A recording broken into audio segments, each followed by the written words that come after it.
Stop scrolling.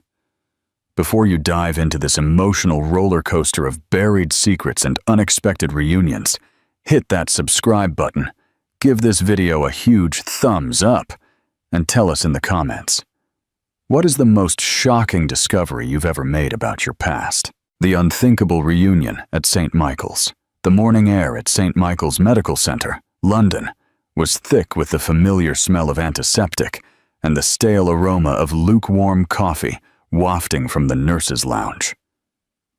Dr. Chloe Hayes adjusted her white coat for the third time in 5 minutes, a nervous habit she'd developed over years of relentless shifts.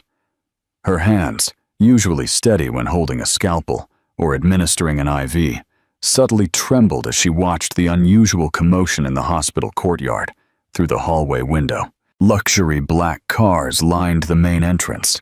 Security agents in dark suits were strategically positioned. Local reporters adjusted their gear, testing microphones. It was the day of the official visit to the pediatric ward, one of those social obligations the ultra-rich fulfilled to polish their public image. "Are you all right, Dr. Hayes?" Nurse Maya Reyes, the sweet-voiced charge nurse, pulled her back to reality. "You look like you've seen a ghost." Chloe forced a smile and smoothed her coat again. If she had known what kind of ghost was about to cross that hallway, she might have feigned illness and gone home. "I'm perfectly fine, Maya. Just a little tired. The twins woke up early today." A lie. Liam and Willow had slept soundly, as always. What had frayed her nerves was a strange, fragmented dream where voices from the past whispered her name in corridors she couldn't identify. One of those dreams that cling to your soul and won't leave, even with strong coffee. The sound of expensive leather shoes clicking down the corridor brought her back. Chloe took a deep breath and walked towards the ward reception, where she was expected to wait for the visitors. The protocol was simple. Greet them, present the facilities, smile for the photos, and say goodbye. 15 minutes of her life. 15 minutes that would change everything. Alexander Vance appeared in the doorway like a haunting mirage. Time had been generous to him. At 34, he retained the same natural elegance she remembered, but now refined by power and maturity. His bespoke designer suit emphasized his upright, almost military posture. His dark brown hair, once perpetually messy from the wind or his own fingers, was now impeccably styled, but it was his eyes that froze her. Those same deep brown eyes she saw every day on Liam's face. For an infinite moment, they stared at each other across the bustling reception, filled with dignitaries, journalists, and hospital staff. The world around them vanished. The murmur of voices became a distant hum. The sterile smell of disinfectant gave way to the phantom scent of the men's cologne he'd worn 7 years ago. Chloe felt her legs shake, her mouth dry, her heart pounding like she was a 22-year-old resident, not a 31-year-old woman, a mother of 2, who had survived 20 24-hour shifts and sleepless nights nursing sick children. "This is Dr. Chloe Hayes, our head of the pediatric ward." The administrative director's voice boomed from a distance. "This is the team that will welcome our distinguished visitors." Alexander took a step forward, and she noticed he too had paled. His hands, once as confident as hers, clenched into discreet fists. His jaw tightened into an expression she knew well. "A pleasure to meet you, Doctor." His voice was hoarser than usual. He extended his hand, and as their fingers touched, an electric current shot up her arm, reaching parts of her heart she thought she had locked away for good. "The pleasure is all mine," Chloe managed to reply, surprised by her own composure. Her voice was steady, professional. Only her eyes betrayed the internal turmoil. It was then that she noticed the woman beside him, Seraphina Thorne. She was everything the gossip magazines described. Tall, blonde, with that impeccable beauty that cost fortunes in aesthetic treatments. Her pastel pink dress, clearly chosen for the occasion, matched her designer handbag and shoes. which cost more than Chloe's monthly salary. Serafina smiled for the cameras with the ease of someone born for the spotlight. "Darling, aren't you going to introduce me?" Serafina's voice had that sweet, calculated tone of people accustomed to getting everything through charm. "Of course. Serafina, this is Dr. Hayes. Serafina is my fiancé." Alexander uttered the word fiancé as if it burned his tongue. Chloe smiled and greeted Serafina. But inside, something shattered. It was irrational. She knew it.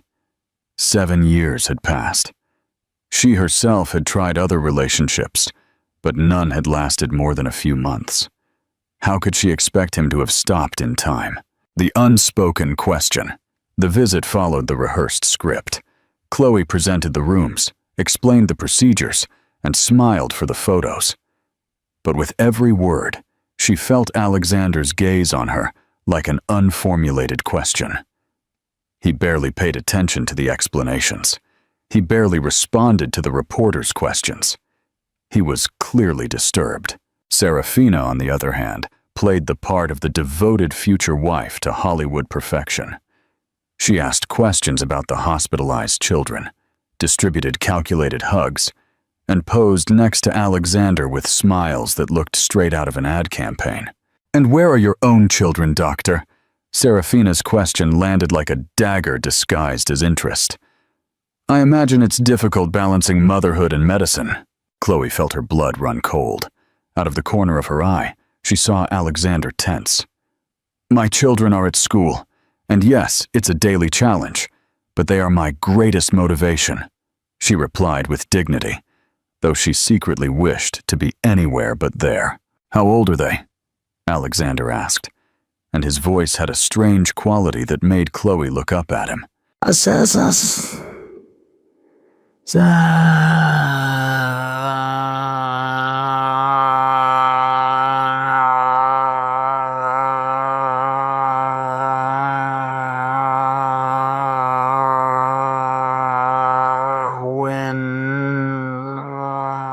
The silence that followed lasted only 3 seconds, but it was loaded with meaning. Chloe saw something stir in the depths of his eyes. A quick calculation, a suspicion beginning to germinate. 7 years old, he repeated, more to himself than to her. If Liam and Willow, this time, Alexander visibly paled. Serafina, oblivious to the tension, continued to make comments about the hallway decor and how well cared for the children looked. The visit ended without further incident. There were official photos, thank yous, and promises of future alliances between the Vance family pharmaceutical group and the hospital. Chloe said goodbye professionally and locked herself in the nurse's restroom as soon as they left. She rested her hands on the sink and looked at herself in the mirror. Her face was pale, but her eyes shone with a mixture of rage and something she didn't want to name. 7 years. 7 years of building a new life, overcoming the pain, gathering the strength to be both a mother and a father. And in 15 minutes, it all resurfaced, like a wound that had never healed properly. The following hours passed at an automatic pace. Consultations, reports, prescriptions.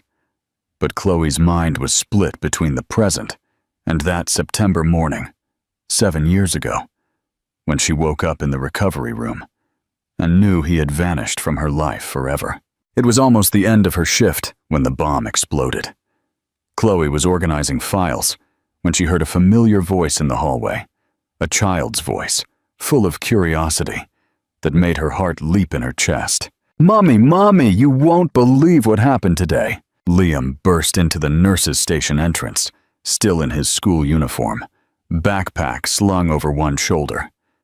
Behind him, Willow walked with her characteristic seriousness, adjusting her glasses as she observed everything around her with scientific interest. "Calm down, Liam. Say hello to everyone first." Chloe chastised her son, but smiled at the sight of them. These two were the reason she managed to get out of bed every morning. "Good afternoon, team." "Mommy, something very weird happened today," Liam began, interrupted by his own excitement. There was a very fancy man here at the hospital. He looked at me funny when he saw me in the cafeteria. He wore a suit and seemed very important. He had the same hair as me, and he froze when he saw me. Auntie Maya even commented that we looked alike. Liam continued innocently. Then he said something strange. He said I looked like your ex-boyfriend. Chloe felt the world spin. Willow, always observant, frowned. Ex-boyfriend? Mummy, you never said you had an ex-boyfriend. It's just adult talk, darling. Let's go home. I'm tired. But Liam, like any curious child, wasn't letting the topic go. The man asked Auntie Maya my name. When she said I was Liam Hayes, he got very serious. Then he asked if I had a daddy. Auntie said no, that you raised us alone. Every word was a dagger. Chloe felt her hands tremble as she gathered her things, trying to maintain composure in front of her children. And guess what else? Liam continued, oblivious to the drama his words caused. He asked where my sister was. Auntie Maya said I had a twin. Then he ran out of there, Mummy. He really ran. He left his blonde girlfriend talking to herself. Chloe closed her eyes. She knew this moment would come one day. She knew the truth couldn't remain buried forever. But she didn't expect it to be so sudden, so devastating. Mummy, are you okay? Willow approached and touched her arm gently. You're pale. I'm fine, my love, just tired. Let's go home. They walked to the parking lot in silence. Chloe tried to organize her thoughts, to prepare for what she knew was coming.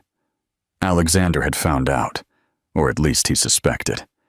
And knowing him as she did, she knew he wouldn't let it go. The car had barely left the parking lot when her mobile rang. Unknown number. She answered without thinking. Hello, we need to talk. Alexander's voice was cold, controlled, but charged with an intensity she knew well. Not now, Alexander, Now, Chloe, he repeated, and something in the way he pronounced her name made her tremble. I'll be at the hospital in 20 minutes, in the car park. The call ended abruptly. Chloe looked into the rearview mirror at her children. Liam was playing with a toy car in the back seat. Willow was reading a book about dinosaurs, both oblivious to the hurricane about to unleash upon their lives. She knew there was no escaping it now. The truth, after 7 years in hiding, was about to come to light. And for the first time since she had become a mother, Chloe didn't know if she would have the strength to protect what she loved most in the world. Her phone vibrated again, a message. They are my children, aren't they? Chloe parked the car in the home garage. She turned off the engine and remained motionless for long seconds, hands on the steering wheel, eyes closed, her heart pounding fiercely. 7 years of silence were about to break, and she had no idea how she could explain to her children that the father they never knew had appeared in their lives like a ghost from the past. She had tried to forget, but she had never been able to completely erase him from her heart. What do you think Alexander will do now that he's confronted with the truth about his children? Will Chloe finally reveal the full extent of their past? Share your predictions in the comments below. The Broken Vow. Fan 2-3. The Confrontation. The St. Michael's Medical Center car park was almost empty when Chloe arrived. Only a few night guards' cars, and parked right in the center, under the yellowish glow of the street lamp, was Alexander's black Mercedes. She could see him through the rear window, his silhouette tense, his hands nervously running through his hair in a gesture she knew so well. She had left the twins with Mrs. Green, the beloved neighbor who always helped in emergencies. She invented an excuse about an urgent surgery, but Willow looked at her with that distrustful expression she had inherited from Alexander, though she didn't know it. "Mummy, are you sure everything is okay?" the girl had asked, adjusting her glasses as she observed her mother's worried face. "Everything is fine, my love. It's just work." Chloe had kissed her daughter's forehead, inhaling the sweet smell of children's shampoo that always calmed her. "Take care of each other, all right? I'll be back soon." But now, standing by her own car, she gathered the courage to face the man she had loved more than her own life and who had abandoned her when she needed him most. Alexander got out of the Mercedes as soon as he saw her. Even under the dim light of the car park, she could see the tension in every line of his body. He had exchanged his elegant suit for dark jeans and a navy polo shirt with rolled-up sleeves. He looked more accessible that way, more like the man she had known 7 years ago. "Thank you for coming," he said, stopping a few meters away, as if he didn't trust himself to get closer. "I didn't have a choice, from what I understand." Chloe crossed her arms, more for protection than coldness. "What do you want, Alexander?" "I want the truth. I need to know if Liam and Willow are your children." "You mean your children?" She completed the question he couldn't formulate. "Is that what you want to know?" Alexander closed his eyes for a moment, as if the words were a stab. "My God, Chloe, they are. I saw it on the boy's face. I saw it in every feature, every expression. How? How could you hide this from me?" The rage she had kept stored for 7 years exploded like a broken dam. "How could I hide it? How dare you ask me this after abandoning me when I needed you most?" "Abandoning you? What are you talking about?" Alexander faced her with genuine confusion. "You were the one who disappeared. You lost the babies, and you just vanished from my life." "I lost the babies?" Her voice came out as an incredulous whisper. "I lost the babies? Alexander, what are you talking about? I was told that—" She stopped, an expression of horror beginning to form on his face. "I was told you'd lost the pregnancy, that you were devastated, and decided to distance yourself from everything and everyone, that you didn't want to see me anymore." Chloe felt her legs tremble. She needed to lean on the car hood not to fall. "Who told you that?" "My mother. Sarah. She went to the hospital when she heard you had collapsed. She—" Alexander's voice trailed off as the truth began to unfold in his mind. "She told me she had spoken to you, that you were heartbroken, that you didn't want me to suffer too." "Your mother lied, Alexander." The words came out charged with pain so old it felt physical. "I never lost the babies. I tried to find you. I tried to call you, message you, talk to your friends. All contacts were blocked. I thought you had decided you didn't want me anymore." The silence that followed was deafening. Alexander ran his hands through his hair. He paced back and forth like a caged animal, processing the magnitude of what he had discovered. "She couldn't have," he murmured, more to himself. "My own mother couldn't have done that." "She could, and she did." Chloe wiped away a tear that insisted on flowing. "For 7 years, I raised our children alone because I thought you had rejected me. For 7 years, they asked about their father, and I didn't know what to answer, because I didn't understand how you had simply disappeared." Alexander stopped pacing and confronted her. Under the yellowish light of the street lamp, she could see tears glistening in his eyes. "Chloe, I swear by everything sacred that I didn't know. If you had known, if you had known you were pregnant, that they existed, what would you have done?" His voice trembled between rage and desperation. "Would you have defied your mother? Would you have taken responsibility for a poor resident who wasn't up to the Brooks Vance world?" "I would have married you." The answer was quick, categorical, like a gunshot. "I would have married you that very day and faced the whole world if necessary." Chloe felt her heart stop for a moment. For 7 years, she had wondered what his reaction would have been. For 7 years, she had oscillated between imagining he would flee in fear or embrace her with joy. She had never considered the answer could be so simple, so direct. "But that's not what happened," she said softly. "And now it's too late. It's too late for us." "It is," Alexander agreed, taking a step toward her. "But it's not too late for them. My children, Chloe. Our children grew up for 7 years without knowing they have a father who would have loved them from the first second. They don't need you now." The phrase came out more defensively than she intended. "We are fine.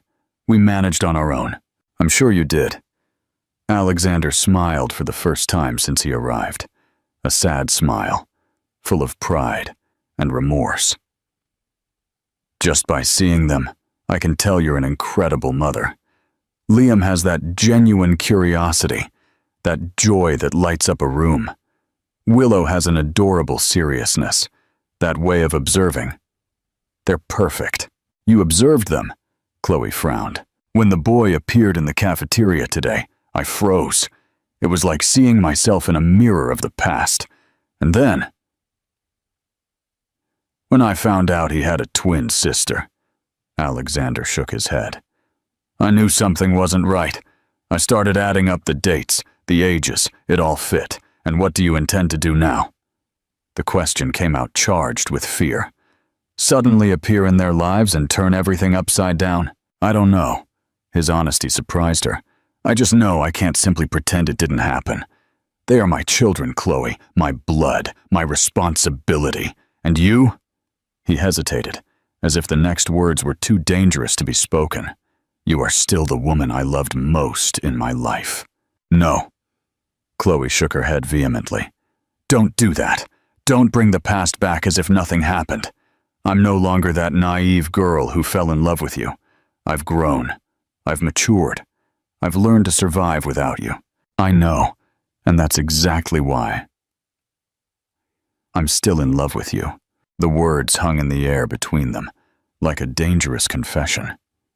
Chloe felt her chest tighten. Her breath hitched. For 7 years, she had dreamed of hearing those words. For 7 years, she had imagined what it would be like if he came back, if he discovered the truth, if he apologized. But now that the moment had arrived, she could only feel fear. You're engaged, Alexander, she reminded him, trying to cling to reality. Serafina seems like a lovely woman. Don't ruin your life for a ghost from the past. Serafina is a family arrangement.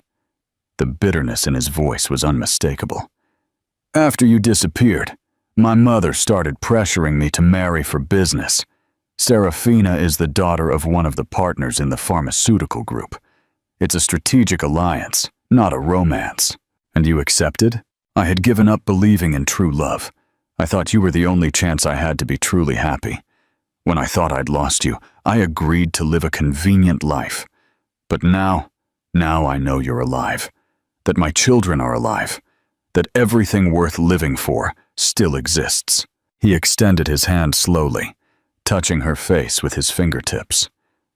How can I keep pretending it doesn't matter? Chloe closed her eyes, and for a moment, she allowed herself to feel the familiar touch, the texture of his skin, the warmth that had always calmed her. But reality quickly brought her back. And your children, Alexander. She pulled away from his touch. Have you thought about what this means for them? They are not pets you can visit when you feel like it. They are children, with feelings, fears, needs. That's why I'm here. The seriousness in his voice was absolute. I don't want to be a weekend visitor in their lives. I want to be a father, a real father.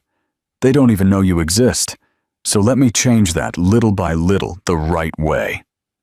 Alexander looked at her with an intensity that reminded her of how he used to look at her when they planned their future. Give me a chance to meet them, to earn the place that is legitimately mine.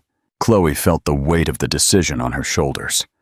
On one hand, she knew Liam and Willow deserved to know their father. On the other, she feared they would become attached and then be abandoned again. I need to think about it, she finally said. I need time to process all this. How much time? I don't know. She walked back to her own car. Just don't show up in their lives without my knowledge, okay? If you really want to do this right, then respect me enough to include me in the decisions. Agreed. Alexander nodded. But Chloe, I won't give up. Not this time. She stopped with her hand on the car door and looked over her shoulder. And Serafina, I will end the engagement.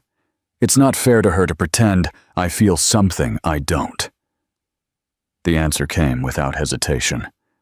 I should have done it a long time ago. Chloe got into the car without responding and drove away. In the rearview mirror, she saw Alexander standing in the middle of the car park, hands in his pockets, watching her leave. He looked as lost as she felt. The drive back home passed like a blur. When she arrived, Mrs. Green informed her that the children had eaten dinner and were already asleep. Chloe thanked her neighbor and entered the house silently. She walked to the twins' room and stood at the door, watching them sleep. Liam was face down, arms outstretched, his breathing deep and peaceful. Willow slept on her side, hugging the teddy bear she received on her 5th birthday, her glasses carefully folded on the bedside table. They were her children, her babies. For 7 years, she had been everything to them. Mother, father, provider, comforter, teacher. For 7 years, she had functioned perfectly well without Alexander Vance, but looking at them now, she could see his features that she had tried to ignore. The shape of Liam's ears, Willow's jawline, the way they both frowned when concentrating. They had a right to know their father, and Alexander had a right to know them. But she also had the right to protect them from another possible disappointment. Chloe left the room and poured herself a cup of tea, sitting at the kitchen table, where she used to help her children with homework. The house was silent, but her mind was a whirlwind of contradictory thoughts. It was then that the phone rang again. This time, she recognized the number. "Alexander, I'm sorry to call so late. I just need you to know one thing." His voice was different, more determined. "I just spoke to my mother." Chloe felt her stomach clench. "And I confronted her with the truth. She confessed everything." The rage in Alexander's voice was palpable. "She really made you believe that I no longer wanted to see you. She blocked all means of communication. She fabricated the story about you losing the babies, all to keep me away from you." "Why?" The question came out as a whisper of error. "Because you weren't good enough for a Vance. Because she thought you were after the family money. Because she wanted to control my life and choose my wife." Every word sounded like broken glass. "She destroyed 7 years of our lives out of pure prejudice and lust for power." Chloe closed her eyes, feeling a mix of relief and rage. Relief at finally knowing the truth. Rage at having been so cruelly manipulated. "What are you going to do?" "First, I'm going to end any influence she has over my life. Second, I'm going to end this ridiculous engagement. And third," he paused, "I'm going to do everything in my power to make up for the lost time with my children. And if you let me, with you." "Chloe, I know I can't just erase 7 years of pain. I know I can't go back in time and be present when you needed me. But I can start now. I can be the father they deserve, and the man you deserve. If you give me a chance." Chloe held the phone tighter, fighting the emotion that threatened to overwhelm her. "I need time, Alexander, and you need to understand that this isn't just about us two. They are the ones who matter now, okay? Completely." The answer came without hesitation. "All I want is to know my children. We'll figure out the rest calmly." After the call ended, Chloe remained sitting in the kitchen until very late, processing everything that had happened. 7 years of her life had been built on a lie. 7 years of forced independence, emotional loneliness, unanswered questions. But also 7 years of growth, strength, and discovering that she was capable of much more than she imagined. Now, for the first time in a long time, the future was a blank page. And she didn't know if that excited her or terrified her. What do you think will be the biggest challenge for Chloe and Alexander as they try to rebuild their family? How will the children react to the complete truth? Share your insights and predictions. For Always and One Day More, Fan 33, A New Beginning, The Threat, and The Trial. 3 weeks passed since the revelation in the hospital car park. 3 weeks of cautious conversations, gradual rapprochement, and discoveries that changed everything every day. 3 weeks in which Chloe slept poorly, ate little, and constantly relived every word exchanged with Alexander that night that changed everything. During those days, she had observed her children with an almost scientific attention, looking for signs that they were missing something, that there was a void in their lives that needed to be filled. Liam was still the cheerful child he always was, running through the hospital corridors, making friends with all the staff, laughing loud and unreservedly. Willow maintained her characteristic seriousness, but Chloe had noticed she had started asking more questions about families, about fathers, about how people met and married. It was as if, by instinct, they knew something important was about to happen. Chloe had decided to tell the children the truth, but gradually, respecting each one's processing time. She started by explaining that their father hadn't abandoned them, but that a very serious misunderstanding had separated them for years. Sometimes bad people do ugly things to separate people who love each other. Chloe chose her words carefully. Your father never knew you existed because someone lied to him. Someone lied? Liam stopped playing, his eyes wide. But lying is bad. Very bad, my love. And that's why you grew up without knowing him. And where is he now? Willow's question came charged with a seriousness that broke Chloe's heart. He wants to meet you. He wants to be a real daddy. But I need to be sure that you want that too. Is he handsome? Liam suddenly asked, making Chloe smile. Very handsome. You look a lot like him. And is he good? Willow turned to her mother, a rare vulnerability shining in her eyes behind her glasses. Very good. The best I've ever known. If he was sad when he thought we died, then he must love us, right? Liam's childlike logic was irrefutable. Yes, my love. Then let's meet him. Liam clapped excitedly. Can it be today? It can't be today, Liam. These things take time, Willow replied. She looked at her mother with a wisdom that didn't fit her age. But we can meet him little by little, right, Mummy? Yes, my darling. And so it began. The first meeting took place at the park, 2 blocks from the hospital. Neutral ground, where the children would feel comfortable, and where Chloe could control the situation if necessary. Alexander arrived punctually at 3 on a sunny Saturday, with a football and a bubble kit. Simple gifts that showed he had thought carefully about what would be appropriate for a first meeting. Is that him? Liam whispered, following his mother's gaze. That's him. Wow, I look a lot like him, the boy exclaimed excitedly. Look, Willow, even the eyebrow is the same. Willow observed Alexander with her usual scientific intensity, cataloging similarities and differences. Hello? Alexander said, stopping at a respectful distance.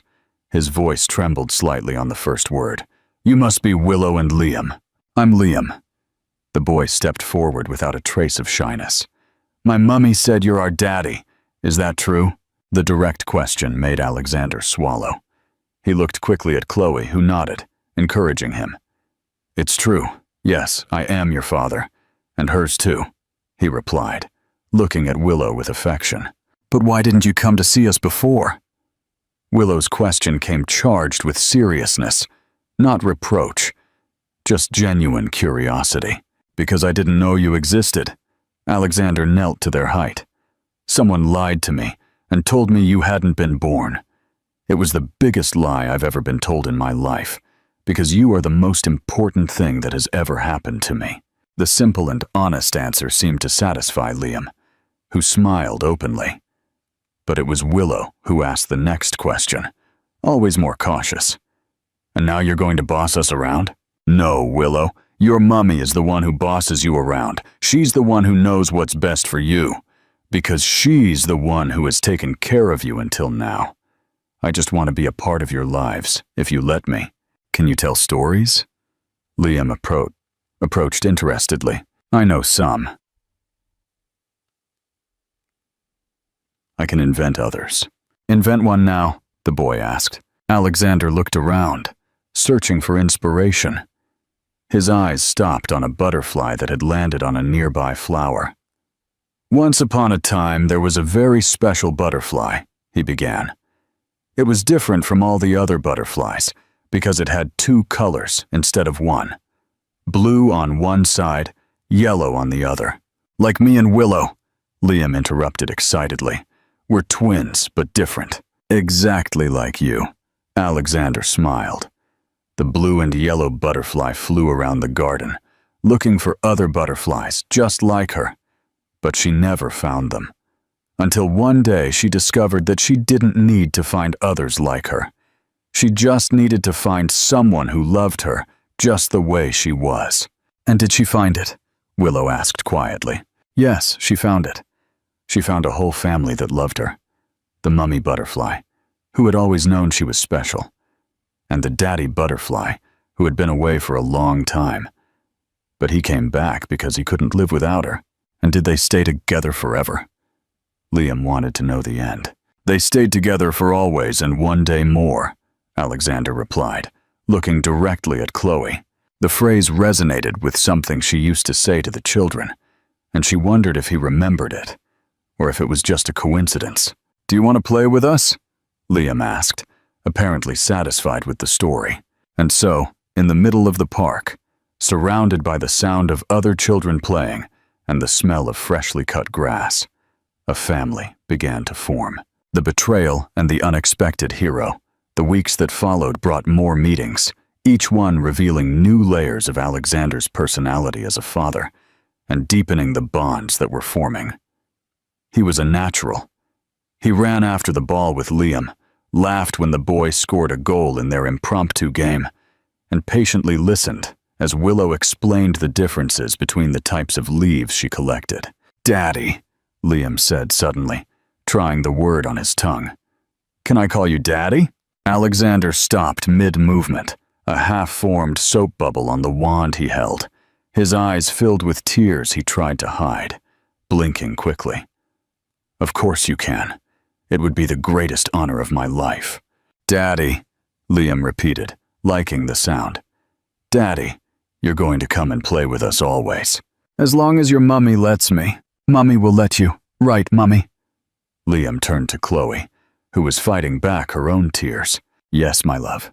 But Seraphina's thirst for revenge proved to be much deeper and more dangerous than anyone could imagine. Alexander's ex-fiancée did not take the end of the engagement well. When Alexander sought her out to explain the situation, she had reacted with a fury that surprised even him. You're ending our engagement for some random doctor and two brats that aren't even yours, she had screamed, throwing the engagement ring at his face with such force it left a red mark on his forehead. The suggestion hit him like a punch to the stomach, not because he doubted Chloe's honesty, but because Seraphina had planted a seed he knew she would use against them. If you lay a finger on her or the children, I will destroy you. And that's exactly what happened. 2 weeks later, Chloe received an official notification from the British Medical Association.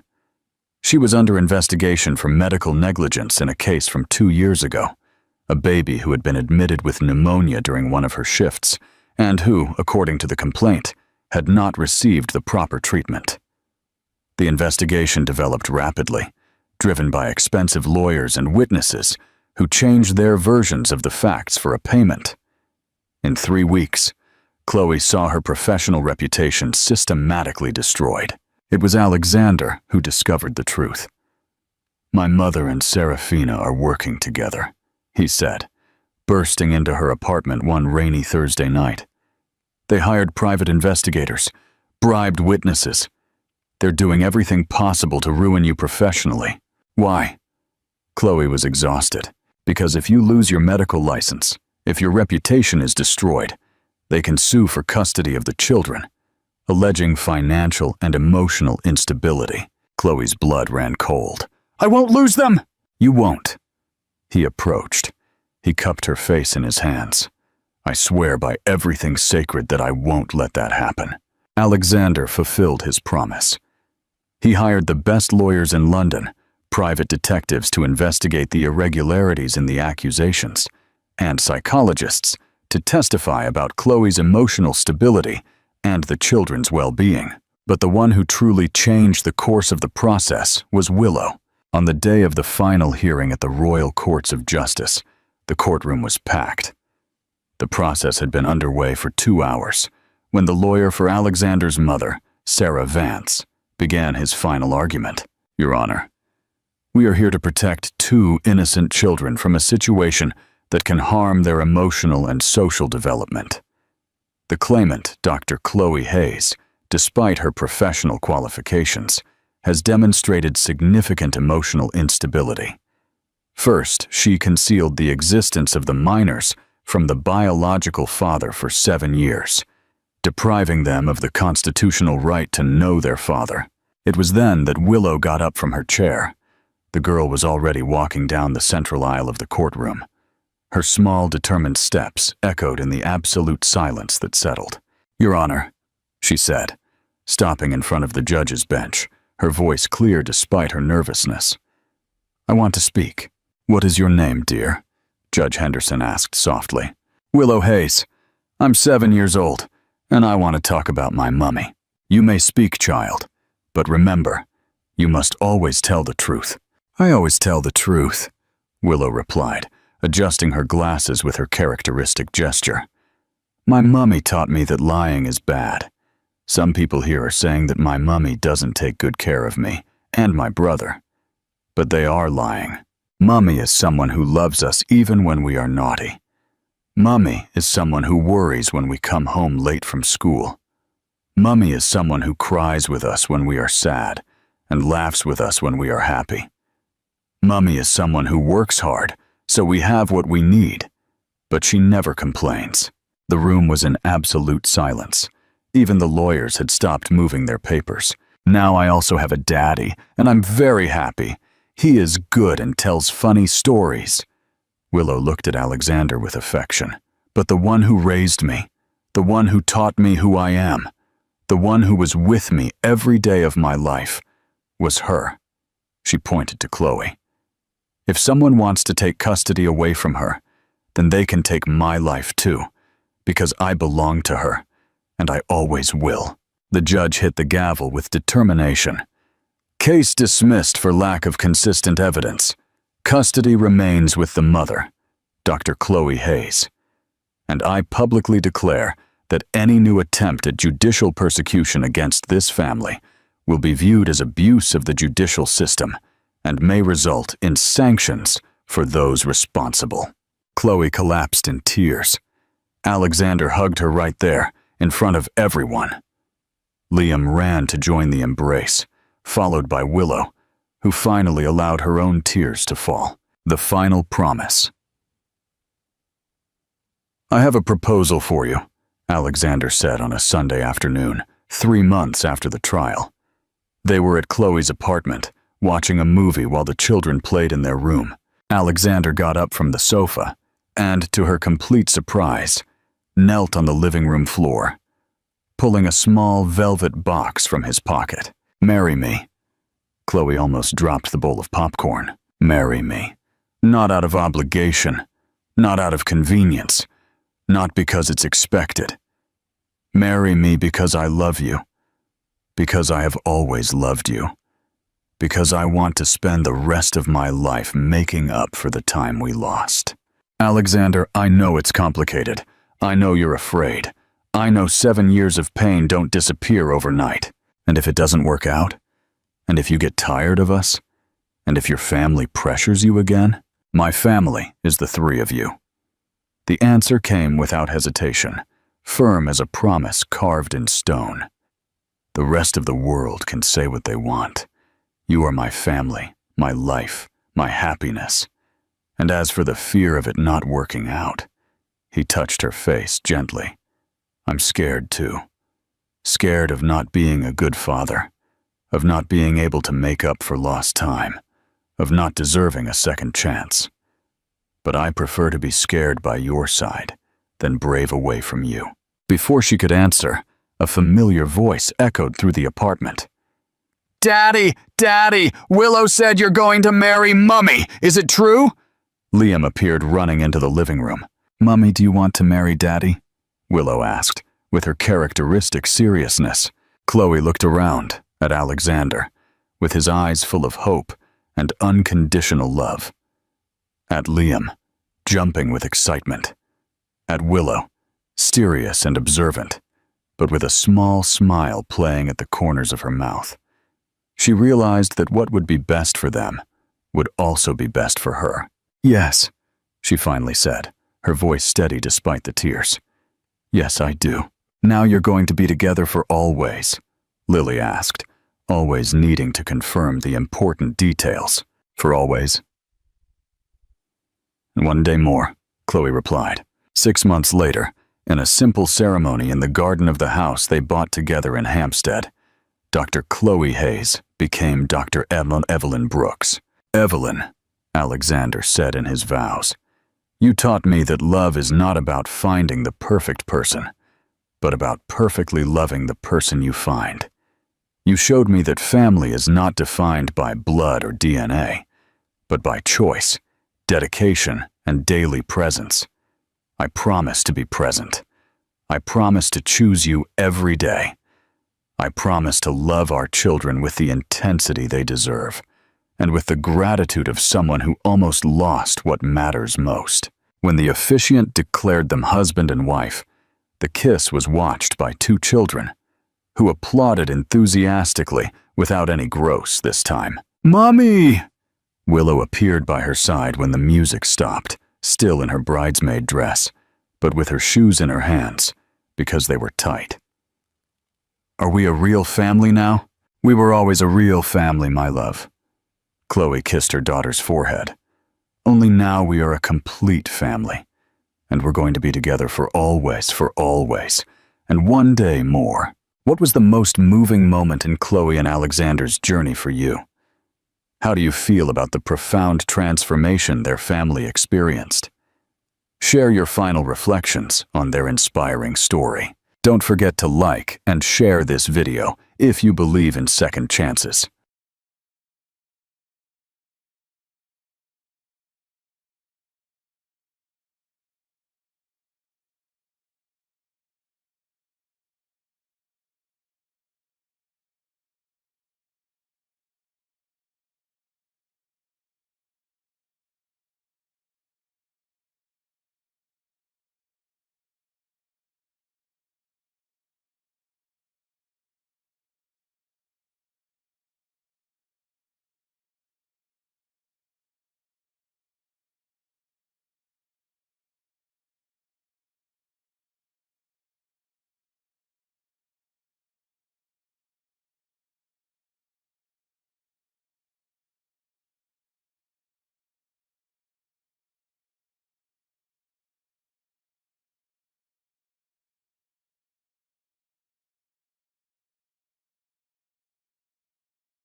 It was a mistake.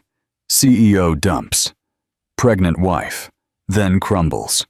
Years later, seeing the proof of love, the cold truth, subscribe now and hit that like button if you believe that true love always finds its way back, no matter how many years pass. In the comments, tell us, what would you have done immediately after Alexander's cruel words? Alexander Sterling stood by the window of his penthouse. The city sprawled beneath him, an organism of light and movement, all manageable, all under control, just the way he liked it. He built empires of steel and glass, believing emotions were liabilities for the unambitious. Behind him, Clara, her arms crossed, hoped for understanding. But deep down, she knew the end. When Alexander finally turned to her, his voice was measured, the same tone he used to close multi-million-dollar deals. "It wasn't love, Clara. You were a mistake," he said, each word a deliberate cruelty. He expected tears, pleading. Instead, she simply nodded. "Then I hope you never make the same mistake twice," she said quietly, her voice trembling but firm enough to make him momentarily flinch. She walked past him, the faint scent of jasmine lingering long after the door closed. Alexander poured a drink, telling himself it was the right decision. Love, whatever it was, only distracted people. Meanwhile, across the city, Clara sat alone, the truth settling in. She had loved him completely, believing a heart existed beneath his walls. She was wrong. Days later, she packed silently. She left her job, sold what she could, and moved to a small coastal town hours away. The air was cleaner. The sea sounded like forgiveness. She found work in a small florist shop owned by an old widow who asked no questions. A month later, when she saw the 2 lines appear on the pregnancy test, the world tilted. "You are not a mistake," she whispered to her still flat belly, a fierce, trembling resolve blooming inside her. She would never let Alexander's words define her child. Chapter 1. The Quiet Void. Back in the city, Alexander barely noticed her absence. He immersed himself in work, but sometimes, late at night, a thought crossed his mind. How silent she had been when she left. No tears, no anger, just silence. It unsettled him, but he always pushed it away, reminding himself that emotions were irrelevant. His empire grew, but his heart felt heavier. The void he had cultivated was closing in. He found no satisfaction in his victories. Sometimes, seeing a parent with a child on the street, an unknown pang twisted in his chest. One afternoon, he returned home and found the scent of jasmine in the elevator, a perfume some stranger must have worn. It left him immobile. His throat tightened as he entered his sterile penthouse, the silence now unbearable. He began to wonder if he had made a mistake. Meanwhile, hundreds of miles away, Clara was building a new rhythm. Her life revolved around the scents of roses and lavender. Her pregnancy was beginning to show. Nobody judged her. The townspeople simply accepted her. She would sit by the shore, whispering to the baby, "You'll have his eyes, perhaps, but not his heart.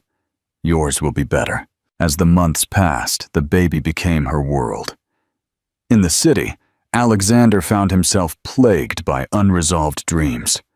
Sometimes of Clara, sometimes of a child he didn't recognize, a small voice calling his name. He woke up with his heart pounding, finally feeling fear. Fear of what he had done. Fear of what he might have lost without even knowing it. Chapter 2. The Ethereal Blue Eyes. The baby arrived, a girl she named Lily. The first time Clara held her, fear and anger dissolved into pure love. Lily had Alexander's eyes, incredibly blue and bright. Every time Clara looked into them, her heart ached with a confused mix of love and loss. Those eyes were innocent, untainted by his cruelty. The first months were hard. Money was tight, sleep was rare. But Lily's smile made everything bearable. The kind old florist, Mrs. Whitaker, helped out, rocking the baby while Clara arranged bouquets. Clara started drawing again, filling her sketchbook with the sea, the town, and sketches of her daughter. In the city, Alexander's life became heavier. He dated women who understood success, but no one stayed long. Something inside him was numb. He began waking up in the middle of the night, heart racing, tormented by dreams. He started playing the piano again, and as the soft notes filled the empty space, he closed his eyes and saw Clara's face. The calm disappointment in her eyes that last night. It broke through the wall he had built around himself, leaving him breathless. He realized that everything he touched turned cold. 2 years later, Lily was curious and bright. Her laughter filled their small home. Clara often thought that her daughter carried a purity that neither pain nor time could touch. But Alexander was also beginning to crack. He was seeing the image of a child on the street, an unknown desire twisting in his chest. He stood on his balcony, looking at the endless horizon, and for the first time in years, he whispered her name. He didn't know why, but a quiet voice told him that the life he had built was not a victory, but a punishment. Chapter 3. The Convergence. Lily turned 3. One evening, after her small birthday party, she leaned against Clara and whispered, "Mommy, do I have a daddy?" The question cut through Clara like a knife. She told Lily she had her, and that was enough. But later, she sat in the dark, tears streaming down her face. She had done everything to bury the past, yet it had found a way back through the mouth of an innocent child. She didn't know that that very night, hundreds of miles away, Alexander stood on his balcony, whispering her name, realizing the life he had built was hollow. Then, fate intervened. A group of developers arrived in the coastal town, planning a new resort. Clara overheard the name of their leader, Pierce Holdings. She immediately searched online. The first thing she saw was his face. Alexander Pierce. The possibility terrified her. The following Monday, Alexander arrived with a small team. As he drove through the narrow streets, he felt an uncanny familiarity.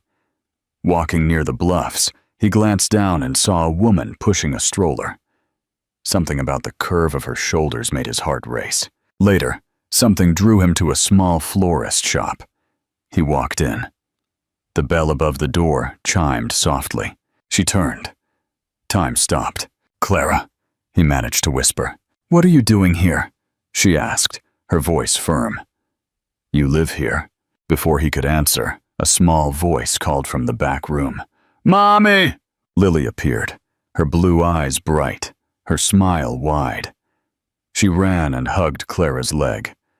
Alexander froze. His world narrowed to the child before him. The resemblance was undeniable. The same eyes, the same hair. His breath hitched as the realization washed over him. "She is Lily," Clara said quietly. "My daughter." He couldn't speak. Every wall he had built crumbled in an instant. For the first time in his life, Alexander Pierce understood what it meant to lose everything without even knowing it was his. Chapter 4. The Redemption begins. "You should leave," Clara said, her voice strained. "It's too late." "I didn't know about her," he pleaded, his voice rough. "You chose not to know. There is a difference." Her words hit him harder than any accusation. Later, Alexander returned, desperate. "Please, let me be part of her life." "No." Clara's face hardened. "You don't get to decide that now. You had your chance." "She is my daughter," he cried, his voice breaking. "She is my whole world, Alexander. You can't just walk in and claim her because you suddenly remembered how to feel." He finally capitulated. "Let me earn it then. I won't leave. I promise. This time, I won't." In the days that followed, Alexander kept his distance. He bought flowers, sometimes standing silently in the shop while Clara worked, his presence cautious, humble. He had spent years controlling the world with words, but now silence was his only weapon. One afternoon, when the shop was busy, Lily struggled to reach a vase. Alexander instinctively helped her. "Thank you, Mr." she started. "Alex," he corrected gently, smiling despite the pain in his chest. Clara watched, her heart conflicted. She couldn't deny that Alexander was trying. The arrogance was gone. All that remained was the quiet, patient pain of a man who had learned humility the hardest way possible. Do you think Clara should have forgiven Alexander immediately, or is earning trust the only way forward? Share your perspective. This is the moment of truth. Like and subscribe for the final beautiful chapter. Chapter 5, The Unbreakable Bond, final chapter. The following weeks melted into months. Alexander's presence became a reliable part of their days, constant like the tide. He never pushed, never assumed. He listened, even when her words contained anger. He helped out in the shop, his powerful hands clumsy with wrapping bouquets. Lily adored Mr. Alex, the kind man who bought her ice cream and told her stories about cities that touched the sky. One rainy afternoon, Clara found Alexander sitting outside the shop, soaked, holding a small, awkwardly wrapped bouquet. "You'll catch a cold," she said sharply, approaching with an umbrella. "I wanted to bring these," he said, handing her the flowers. "For Lily.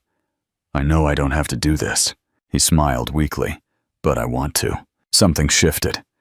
It wasn't forgiveness yet, but the ice began to crack. She allowed him small moments, helping in the shop on weekends, short walks, sitting with Lily in the park while Clara watched. For the first time, she saw the man beneath the armor, the man who was lost and desperately trying to find his way back. When Lily turned 5, Alexander stopped them during a walk on the beach. He knelt in the sand, pulling a small box from his pocket. "This is not guilt," he said, his eyes fixed on hers. "This is the only thing in my life I am sure of. Love is the only thing that has made me want to be better. You and Lily are my home." Clara's eyes filled with tears. She had built walls to keep him out, but his patient tenderness had brought them down. "You broke me once," she whispered, her voice raw with emotion. "And I survived. But if I say yes now, it's because I want you in the life I built, not because I need you to save me." He nodded, accepting the terms of her strength. When she said yes, the sound of the sea swelled around them like applause. Lily clapped her small hands, feeling the pure joy of the moment. Months later, the florist shop was filled with laughter. Alexander had stepped away from the city empire, choosing a smaller, quieter office nearby. The town whispered less. Their story had transformed from gossip into a legend. A man who once thought he could buy the world, instead found everything he needed in a small coastal town. As the sun set, Alexander Pierce finally understood what it meant to have everything, and it had nothing to do with power. The man who once called love a weakness had learned that love was the only force that could save him. Chapter 6. The Unfinished Business. Subscribe now and hit that like button. If you think true love should always come before the boardroom, in the comments tell us, what kind of ethical business venture do you think Alexander should launch to redeem his past? 5 years of coastal peace. 5 years had passed since Alexander and Clara remarried. Their life in the small coastal town was idyllic. Lily, now 8, was thriving. A confident, curious girl whose laughter was the soundtrack to their home. Alexander had kept his promise, running a small, quiet consulting firm from a local office, choosing school plays over board meetings. Clara's florist shop, renamed the Seaside Bloom, was the heart of the community, and her drawings had earned her local recognition as an artist. They had found their peace, built on honesty, forgiveness, and the rhythm of the ocean. However, the old Leo, the sharp, ambitious mind, was restless, not for power, but for purpose. The call from the city. The catalyst arrived on a rainy Tuesday morning. Alexander received a call from Daniel, his former business partner in the city. "Alex, it's about Pierce Holdings." Daniel's voice was strained. "Since you left, the new management has gone completely rogue. They're making aggressive, unethical acquisitions, using the company's influence to exploit vulnerable coastal communities, specifically targeting the very land around your town." Alexander felt a cold knot tighten in his stomach. The company he built on cold logic was now threatening the life he had built on love. "They're using old loopholes you created, Alex," Daniel continued. "They're moving fast. Unless someone with deep institutional knowledge, someone like you, intervenes, they'll destroy that beautiful town and displace hundreds of families." Alexander hung up, his hands shaking slightly. He looked at the gentle rain falling on the hydrangea bushes outside. He had found peace by running away from the Empire, but now the Empire was coming for his peace. The new mission. That evening, Alexander sat Clara down after Lily was asleep. "I have to go back," he stated simply, knowing the words would cut her deeply. Clara's face went pale. "Go back? To the city? To that life? Alexander, we built this life here. You promised." "I promised I wouldn't leave you, and I won't," he insisted, taking her hands. "But the company I built is attacking this community. They're using my own playbook to destroy what we love. I can't ask the community to trust me if I don't fight to protect them with every resource I have." He explained the situation, the unethical acquisitions, the legal loopholes, the threat to their home. "This isn't the old ambition, Clara," Alexander pleaded. "This is redemption. I have to go back and dismantle the monster I created, using my power to protect, not to profit." Clara looked at him, seeing the fierce resolve in his blue eyes, the same eyes that once proclaimed her a mistake, but now held a commitment she couldn't deny. She saw a man fighting, not for a larger bank account, but for a smaller, more meaningful life. "If you go back," Clara warned, her voice firm, "you go back on our terms. You stay honest. You call us every night. And you never ever forget why you are fighting this battle." Do you think Alexander is risking too much by returning to the high-stakes world of the city? Or is this the final, necessary test of his redemption? The return of Alexander Pierce, the next morning, Alexander Pierce left the peaceful coast and returned to the glass and steel jungle. But this Alexander was different. His suit still impeccable, but his heart was anchored hundreds of miles away. He didn't return to his old penthouse. He rented a small, functional apartment. He didn't seek out old friends. He only sought out lawyers specializing in ethical corporate warfare. His mission was clear: acquire and dismantle the rogue management of Pierce Holdings. The boardroom was shocked when he walked in.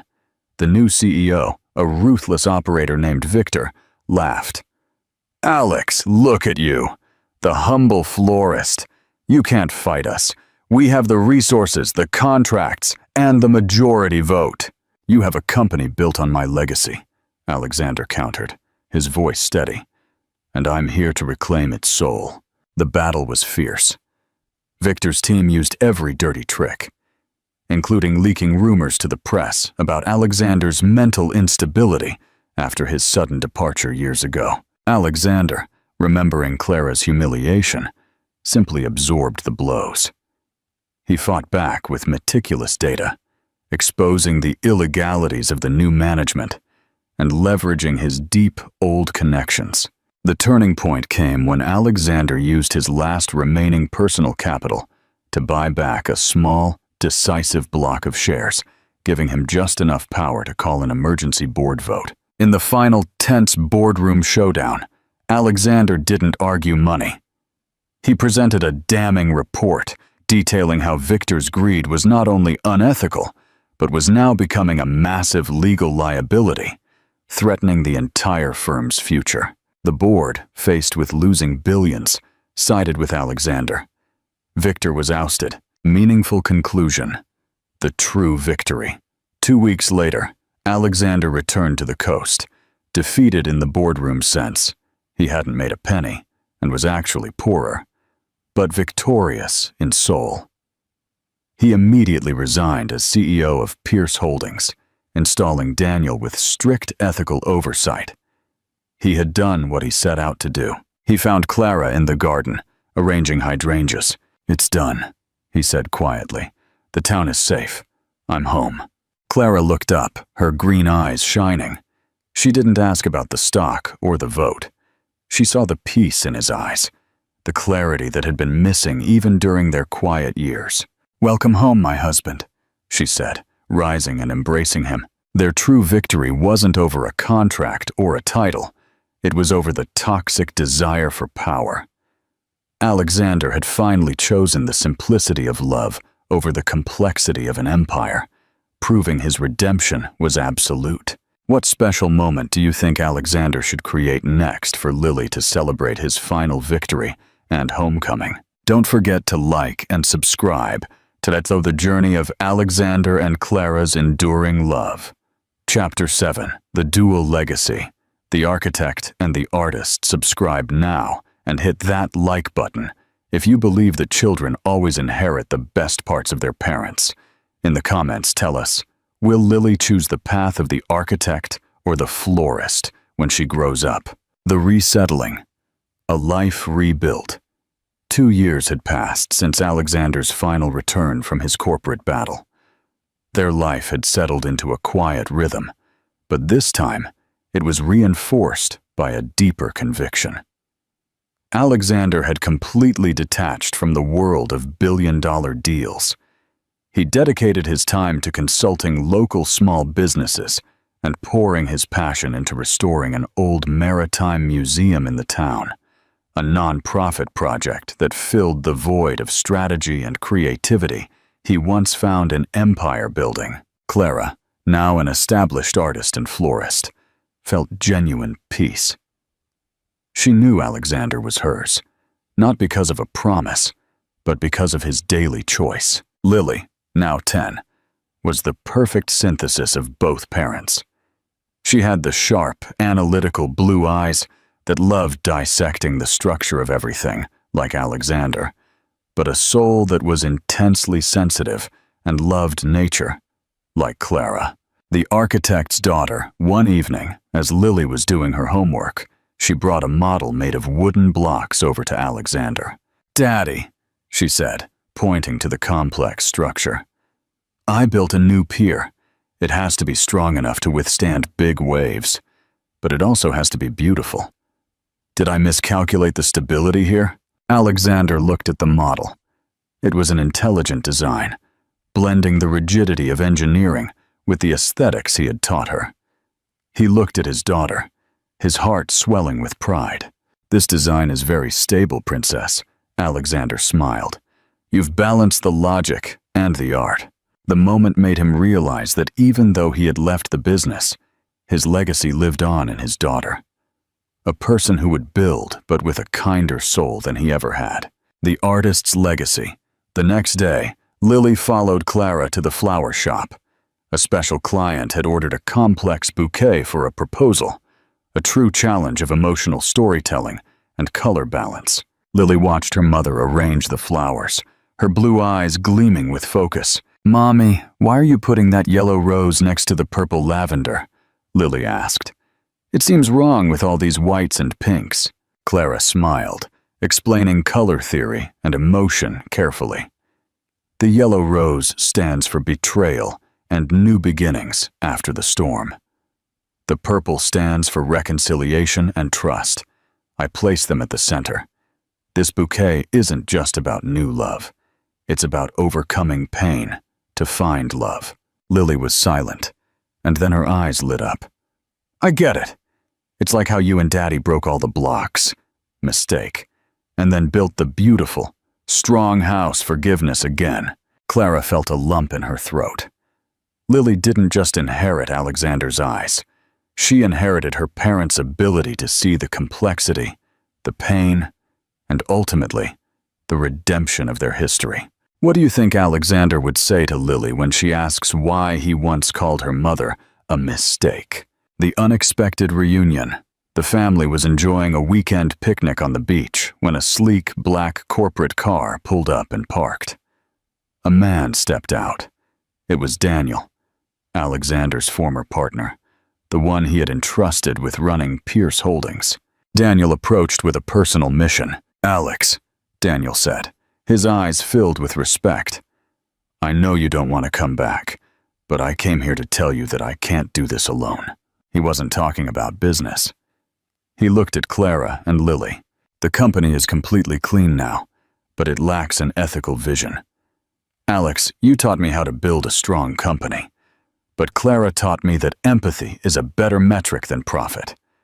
I'm here to ask Clara to serve as an ethical consultant for Pierce Holdings community projects. She is the only person who can ensure we never forget the vulnerable people we are supposed to serve." Clara and Alexander looked at each other. This was the final, total act of redemption. Alexander's old empire was officially inviting Clara's moral vision to guide its path. Clara smiled. "I have one condition, Daniel. I will work remotely, and every meeting must start after I drop Lily off at school." Alexander wrapped his arms around his wife and daughter, feeling an absolute peace. He had once thought he had to build skyscrapers to make history, but in fact, he only needed to build a home with love, patience, and honesty. It was the beginning of a new chapter, where both of them were the builders. Alexander building the legacy, and Clara building its heart. Would you like me to continue expanding the story with Clara's new journey in the corporate world, or move on to a new dramatic story? Chapter 8. The Ethical Architect. Subscribe now and hit that like button if you believe that empathy is the most powerful tool in the boardroom. In the comments, tell us, what kind of major project do you think Clara's first ethical review should focus on at Pierce Holdings? The new office. Jasmine in the machine. Clara's first month as the ethical consultant for Pierce Holdings was a study in contrasts. She worked remotely from a quiet, seaside office Alexander had set up for her, but her influence quickly permeated the glass towers of the city. The executives, initially skeptical of the florist consultant, quickly realized she wasn't there to soften the edges. She was there to rebuild the foundation. Her reports were meticulous, not just detailing financial risks, but human risks. Her first major challenge focused on an inherited project, a large-scale housing development intended for a vulnerable community near a newly acquired industrial zone. The project was technically profitable, but Clara saw the ethical flaw immediately. "The housing is too close to the industrial noise and pollution," Clara stated in a video conference with Daniel and the project manager. "The rent is affordable now, but the health risks will increase the long-term cost for the families and the municipality. It's short-term gain for long-term human detriment." The project manager, a young, ambitious man named Mark, resisted fiercely. "Mrs. Sterling, with all due respect, we've secured the permits. The profit margin is 22%. Your role is advisory, not to veto a fully legal, massive revenue stream." Clara looked at the cold logic, recognizing the ghost of the old Alexander. The strategy of empathy. Clara didn't fight with legal jargon. She fought with empathy and data. "Mark," Clara said calmly, "I understand the profit. But let me ask you, does Pierce Holdings want to be known for building beautiful buildings or for building stable lives? Right now, this project builds resentment and sickness." She then presented a simple but devastatingly effective counterproposal: the human cost. She showed projected long-term medical costs for the children living in the polluted zone, framing the lack of ethical consideration as a future public relations and legal liability, appealing to Daniel's caution. The better build. She used her architectural eye, honed by watching Lily and Alexander, to propose a slight redesign. Shift the housing development a mere half-mile away, using a former green zone that the town had already offered for community use, and integrate sound barriers into the design. The new profit. She demonstrated that by prioritizing community health and sustainability, they could secure government incentives and ethical investment bonds that would increase the long-term, stable profit margin to 22%, while drastically improving the company's ESG, environmental, social, and governance score. Clara's analysis was flawless.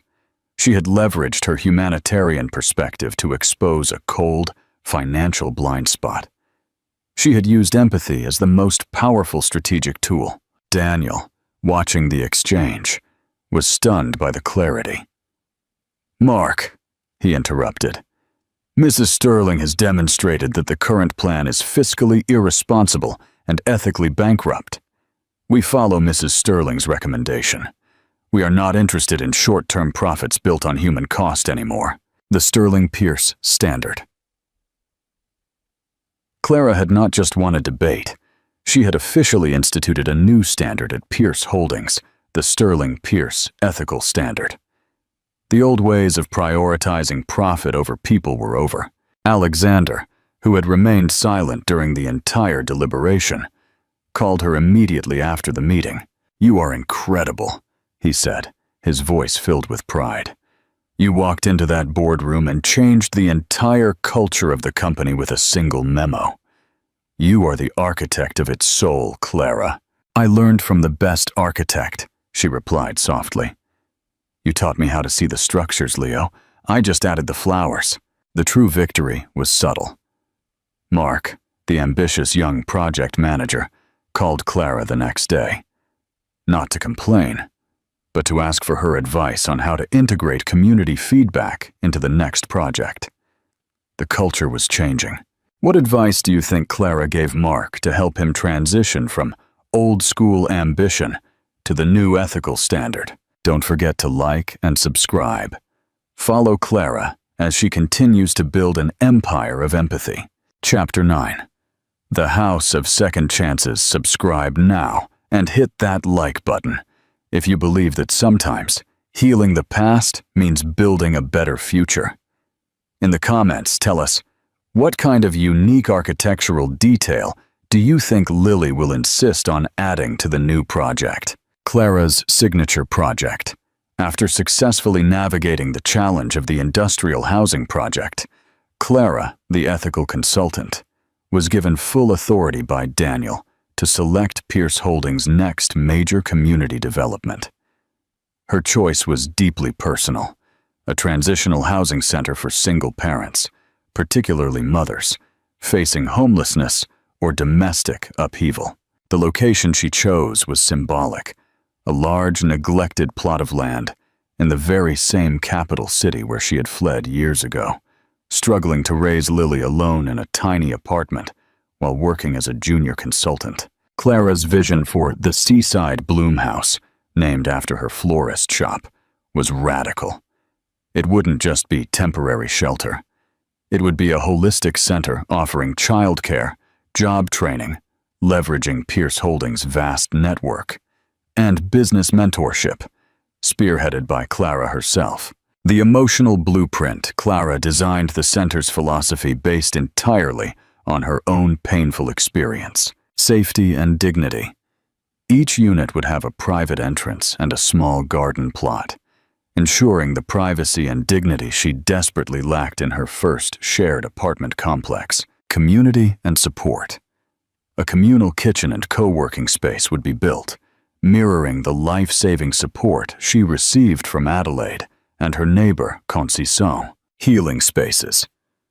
The common areas would be filled with natural light, soft colors, and fresh flowers, a non-negotiable from Clara, acknowledging the emotional healing power of beauty and nature. Alexander, now a consultant on the project, saw the pain and love poured into the blueprint. "It's beautiful, Clara," he said, reviewing the plans.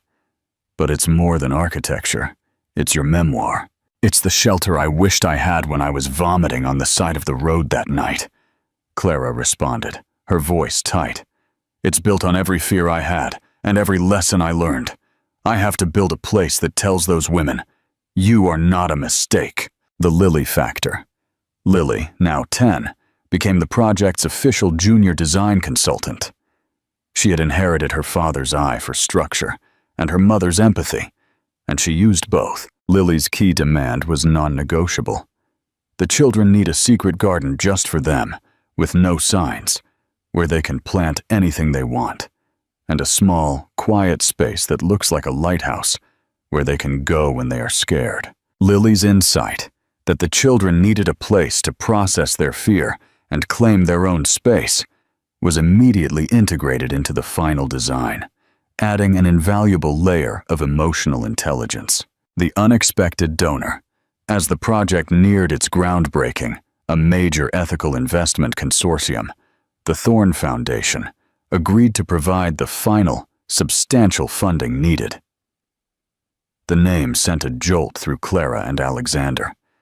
The Thorn Foundation was run by Daniel Thorn, Alexander's former partner, the man who ultimately helped facilitate the downfall of the old Pierce Holdings management. Daniel arrived at the coast to finalize the donation, bringing with him his elderly, sharp-witted aunt, Adelaide Thorn, the same Adelaide who mentored Clara. The reunion was emotional and profound. Clara, Adelaide said, embracing her warmly, I knew the moment I saw you in that small apartment that you were destined for something greater than consulting. I am so proud that the woman who healed herself is now building the foundation for others. Daniel revealed the reason for their investment. When my team reviewed the project, it wasn't the numbers that convinced us. It was the soul in the architecture. It was the fact that you built a home, not just a shelter. My aunt insisted this project carry our name because it represents the highest standard of ethical redemption in business. The circle was complete. The support network that once quietly saved Clara's life now publicly validated her vision, ensuring that the seaside Bloom House would be fully funded and secured for decades to come. Meaningful conclusion. The bloom of resilience. The groundbreaking ceremony was held under a clear, bright sky. Alexander stood next to Clara, Lily between them, holding a small shovel. Clara realized that her most profound achievement wasn't the successful business, the forgiveness, or the second chance at marriage. It was the fact that she had transformed her deepest wound, the pain of public humiliation and isolation, into a shelter of hope for other women. Alexander had redeemed his legacy. Not by building tall towers in the city, but by funding and protecting the House of Second Chances, built by the woman he had once wrongly called a mistake. What special detail do you think Clara will add to the design to honor her mentor, Adelaide? Don't forget to like and subscribe. Follow Clara as she continues to build an empire of empathy and resilience.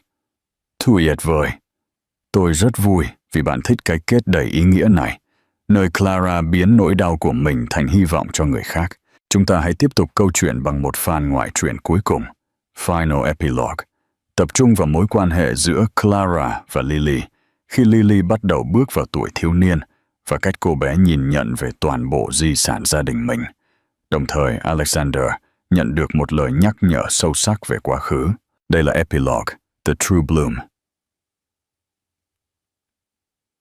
Được viết bằng tiếng Anh. Epilogue. The True Bloom, subscribe now and hit that like button. If you appreciate the profound impact a mother's courage has on her daughter's future. In the comments, tell us, what kind of career do you think Lily will ultimately choose? Architecture or philanthropy? 5 years later, the architect and the artist. 5 years after the groundbreaking of the seaside Bloom House, life had found its most enduring pattern of peace. The center was flourishing, a beacon of hope in the capital city. Clara remained the active, ethical consultant for Pierce Holdings, ensuring the company maintained the high moral standards she had instituted. Lily was 15, a thoughtful, brilliant teenager who excelled in both advanced math and art. She was now tall, with her father's striking features, but her deep green eyes held her mother's quiet intensity and empathy. One afternoon, Lily came home from a school field trip to the capital. She was quiet, troubled in a way she rarely was. "Mom," Lily finally asked, sitting down in Clara's small, sunny office at the seaside Bloom. "In the city today, a girl recognized Dad. She said her mom told her dad used to be a really big, cold CEO, and that you were the wrong wife he left." Clara's heart seized. She had hoped this direct confrontation with the old gossip would come later. Clara closed her laptop and turned fully towards her daughter. "That is part of our story, Lily, and that girl's mother is only partially correct."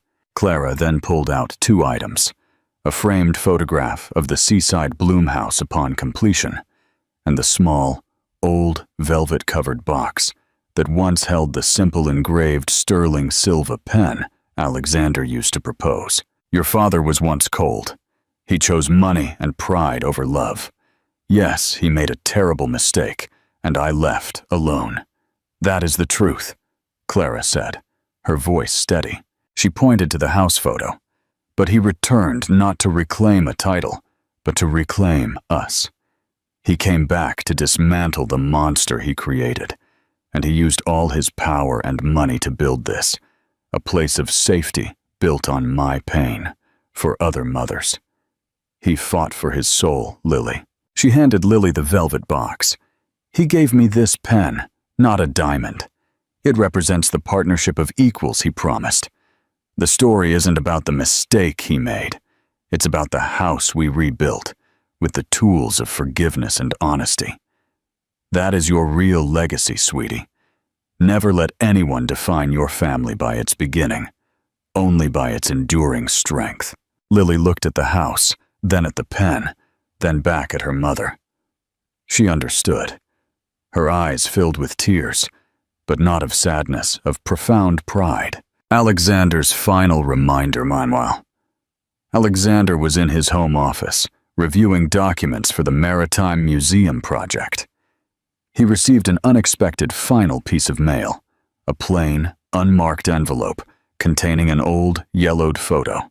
It was the picture of him and Clara from years ago, the one Clara had left face down on the table the night she left, the one he had tried to ignore for months. Attached was a short note, unsigned. "I found this when closing out some old accounts. It seems someone thought this chapter needed to be truly archived." Alexander looked at the photo, seeing the confident, arrogant CEO and the young, vulnerable woman beside him. He remembered the coldness of his words. It was a mistake. He then looked at the date on the back of the photo. The date was just a few weeks before Lily was conceived. Alexander pressed the photo against his chest. He knew that unseen hand, perhaps Daniel, perhaps even the old driver, Anthony, was giving him one last profound reminder. He had been given a second chance, a life he did not deserve, but had finally earned. He didn't throw the photo away. He placed it next to the velvet box in his safe, a permanent, silent reminder that the true measure of a man is not the empire he builds, but the humility with which he rebuilds his heart. The true bloom of the Sterling family. The story of Alexander and Clara wasn't just a love story. It was a testament to the fact that redemption is not a single event, but a lifelong commitment to integrity. They had raised a daughter who understood that true strength lies in vulnerability and forgiveness. What beautiful project will Lily launch when she is 18, blending her father's structure and her mother's empathy? Don't forget to like and subscribe to celebrate the enduring power of the Seaside Bloom.